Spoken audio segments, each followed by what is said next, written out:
स्वागत है आपका हिंदी कहानी घर चैनल पर। विवेक को देख श्रेया के पापा बेकाबू हो गए थे। घर में घुसकर हमारी बेटी को गंदा कर रहा है।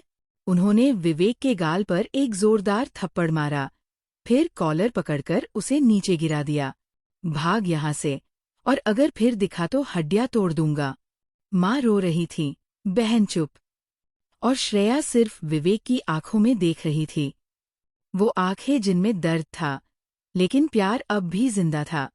विवेक चुपचाप उठा, पल भर को श्रेया को देखा, फिर दरवाजा खोलकर चला गया, बिना कोई सफाई दिए। अगले दिन घर में सन्नाटा था। श्रेया से कोई बात नहीं कर रहा था।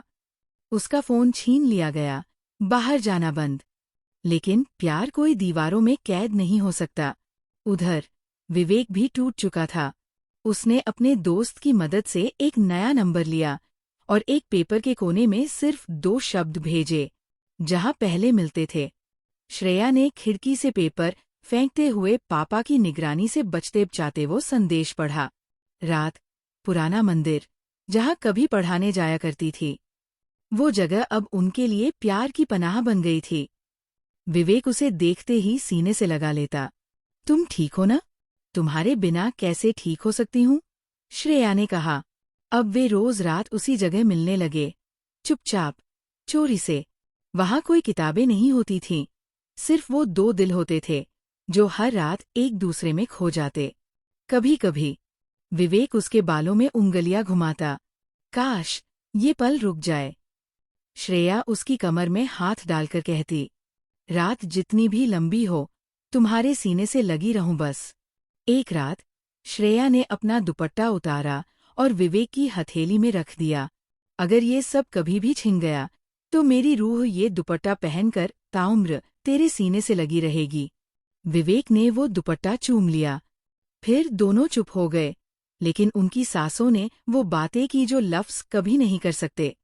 पिछली रात की मुलाकात के बाद उसके पापा को शक हो गया था। अब से श्रेया कहीं नहीं जाएगी। कॉलेज बंद, ट्यूशन बंद, फोन बंद। पापा का आदेश अंतिम था।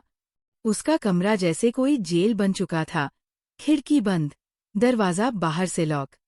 माँ भी अब चुप थी, जैसे डर और इज्जत के बीच फंस गई हों। श्रेया के लिए अब दिन और रात का कोई मतलब नहीं था। बस हर घड़ी उसकी आंखें दरवाजे की दरारों से बाहर देखतीं, शायद विवेक कहीं दिख जाए। उधर विवेक हर रात उस पुराने मंदिर पर जाकर बैठता, उसका दुपट्टा सीने से लगाए, जैसे वो वही कहीं मौजूद हो। उसका मैसेज आता, तुम ठीक हो? एक बार बस आवाज दो, मैं दुनिया से लड़ जाऊंगा। लेकिन कोई जवाब नहीं आता। एक रात श्रेया की छोटी बहन उसके कमरे में आई।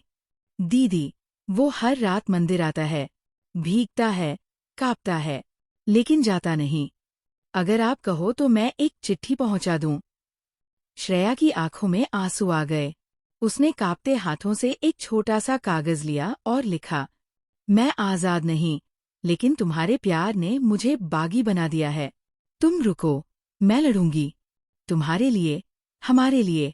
एक दिन हम फिर मिलेंगे, उसी मंदिर में, पर इस बार छिपकर नहीं। अब प्यार चुप नहीं था। श्रेया के भीतर अब एक तूफान था।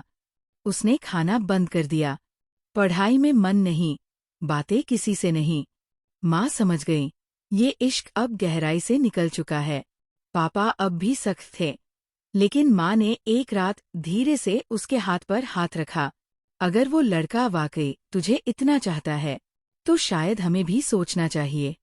श्रेया अब हारी हुई थी, टूटी नहीं थी, लेकिन थकी जरूर थी। विवेक से मिले कई दिन बीत चुके थे। हर रात खिड़की से आसमान देखते हुए वही सवाल करती, क्या प्यार सच में सब कुछ जीत सकता है? फिर एक दिन पापा ने उसे सामने बुलाया। कोई गुस्सा नहीं था चेहरे पर, कोई चीख नहीं, बस एक सख्त और भारी आवाज, तू तय कर ले श्रेया, तुझे वो लड़का चाहिए या हम? कमरे में सन्नाटा था। माँ की आंखों में आंसू, बहन का चेहरा झुका हुआ। पापा की आंखों में सिर्फ सवाल नहीं था, एक डर था, इज्जत का, समाज का, बेटी के भविष्य का। श्रेया की आंखों से आंसू बहने लगे। उसे याद आया, वो मंदिर, वो चोरी छुपे बातें, वो पहला स्पर्श, वो रात जब विवेक ने कहा था, अगर तुझे कभी जाना पड़े तो मेरी याद को मत ले जाना, बस दिल को हल्का कर देना। श्रेया कांपते होठों से बोली, मुझे आप सब चाहिए पापा, मैं विवेक को छोड़ दूंगी। वो रात, अगली सुबह जब वो वहां से लौटा, उसके सीने में एक अजीब सा सूनापन था, जैसे कुछ हमेशा के लिए खत्म हो गया हो। श्रेया ने फिर से पढ़ाई शुरू की, फोन वापस मिल गया, बाहर जाना शुरू हुआ, लेकिन दिल, वो तो वही छूट गया था। हर चीज अब मशीन की तरह थी। वो मुस्कुराती थी, लेकिन उसकी मुस्कुराहट आंखों तक नहीं जाती। श्रेया अब सिर्फ नाम की जिंदा थी। वो हंसती थी, बोलती थी, बाहर जाती थी, पर उसके भीतर की लड़की कहीं मर चुकी थी, जो कभी किसी से छिपकर दिल के सारे ख्वाब बांटती थी। परिवार को लगा, अब वक्त है उसकी जिंदगी को एक नया मोड़ देने का। हमने तेरे लिए लड़का देखा है, माँ ने एक दिन धीरे से कहा। श्रेया ने कुछ नहीं कहा। आईआईटी से पढ़ा है, सरकारी नौकरी में है, और परिवार भी बहुत अच्छा है। पापा ने अगला वाक्य साफ कहा, इस बार ना मत करना। बहुत सुन लिया हमने, बहुत देख लिया। रिश्ता फाइनल हो गया। लड़के का नाम था राघव। सुंदर, सभ्य और सबकी उम्मीदों पर खरा उतरने वाला। सगाई की तारीख तय हो गई। श्रेया ने हर रस्म में हिस्सा लिया। माथे पर टिक्का, हाथों में मेहंदी, चेहरे पर हल्दी, लेकिन दिल में सिर्फ एक नाम गूंजता रहा, विवेक। रात को जब सब सोते, श्रेया खिड़की के पास बैठ जाती और उस मंदिर को देखती जहां कभी उसका सब कुछ था।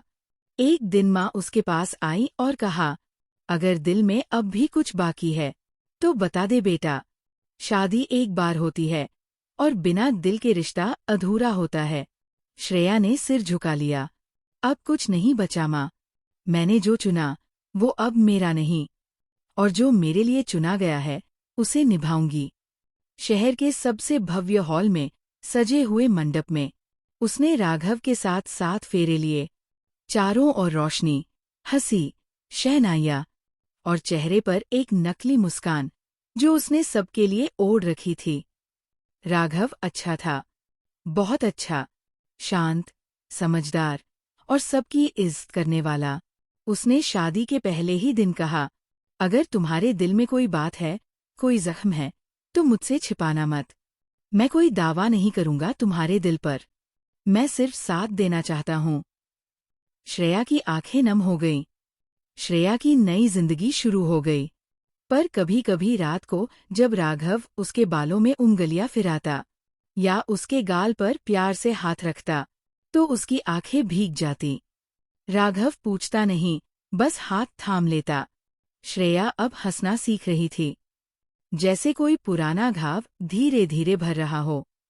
लेकिन एक हल्की टीस अब भी बाकी थी, कहीं भीतर। कभी कभी प्यार जीतता नहीं, बस पीछे छूट जाता है, और जिंदगी, वो किसी और मोड़ पर चलना शुरू कर देती है। अगले भाग के लिए जुड़े रहें चैनल के साथ।